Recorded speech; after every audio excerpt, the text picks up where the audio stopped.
హరి ఓం శ్రీ గురుభ్యో నమః. హరి ఓం. స్వామి స్ఫూర్తి.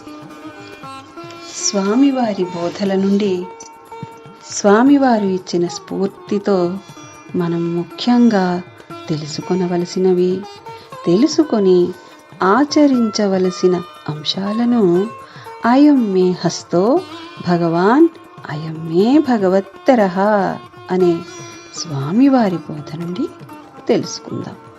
ప్రశ్న: మృత్యుదేవత అంటే ఎవరు? మృత్యు భయాన్ని ఎలా పోగొట్టుకోవాలి? సమాధానం: మృత్యువు అంటే నిత్యం భయంతో ఉంటాం. ఏ చిన్న ప్రమాదం జరిగినా, అనారోగ్యం అయినా మృత్యువు దాకా ఆలోచించి భయపడుతూ ఉంటాం. కాలం రూపంలో, ఆకలి రూపంలో మృత్యువు వస్తుంది. మనకు 120 సంవత్సరముల ఆయువు అనుకుంటే అది ఈశ్వరునికి రెప్పపాటులో 1,00,000వ వంతు. మనం ప్రవాహంలో కొట్టుకుపోతున్నాం. ఏ ప్రవాహం అండి అది? జనన మరణ ప్రవాహం. గంగానదిలో ఒక పువ్వు వేస్తే అది ఎంతవరకు కొట్టుకుపోతుందో అంత మన జీవితమని అర్థం. మృత్యుదేవత నోట్లో కబళం అంటారు. కబళం అంటే అన్నం ముద్ద. అలా మృత్యుదేవత కబళిస్తుంది అంటారు.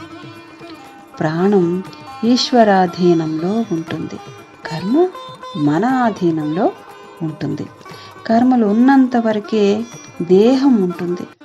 ఈశ్వరుడు ప్రాణానికి కర్మకి ముడివేశాడు.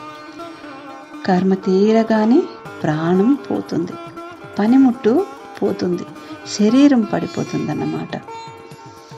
చైతన్యం జడం, వదిలేయడం మృత్యుదేవత.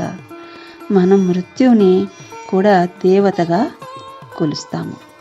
చైతన్యం ఆధారంగా ఈ జడమైన దేహం నడపబడుతుంది. ఎప్పుడైతే ఈ దేహ కర్మలు పూర్తి అవుతాయో అప్పుడు దేహం పడిపోతుంది, శరీరం వదిలేస్తుంది. అలా వదిలేసినప్పుడు మృత్యువు సంభవించింది అంటారు. ఈశ్వరుడు హృద్గుహలో గాలి లేని చోట స్థిరంగా వెలిగే దీప ప్రకాశం వలె ఉన్నాడని గుర్తించటమే యోగి. ఈశ్వరుడు హృద్గుహలో గాలి లేని చోట స్థిరంగా వెలిగే దీప ప్రకాశము వలె ఉన్నాడని గుర్తించటమే యోగి. దీనిని అభ్యాస యోగం ద్వారా పొందాలి. ఎప్పుడైతే ఈశ్వర స్థితికి చేరుతామో మృత్యుదేవతని స్వాహ అనగలుగుతాము. అయం మే హస్తో భగవాన్ అయం మే భగవత్తరః. నాకు భగవంతునికి భేదం లేదు అనే స్థితిలో ఉంటే మృత్యుదేవత నీ బిడ్డ అవుతుంది.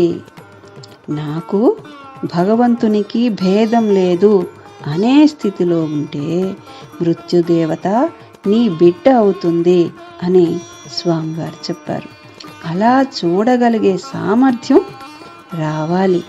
అప్పుడే మృత్యు భయాన్ని మనం పోగొట్టుకోగలుగుతాము. హరి ఓం. శ్రీ గురుభ్యో నమః. హరి ఓం. అంతర్ముఖం అవటం అంటే ఏమిటి అన్నది మనం మరొక వీడియోలో తెలుసుకుందాం.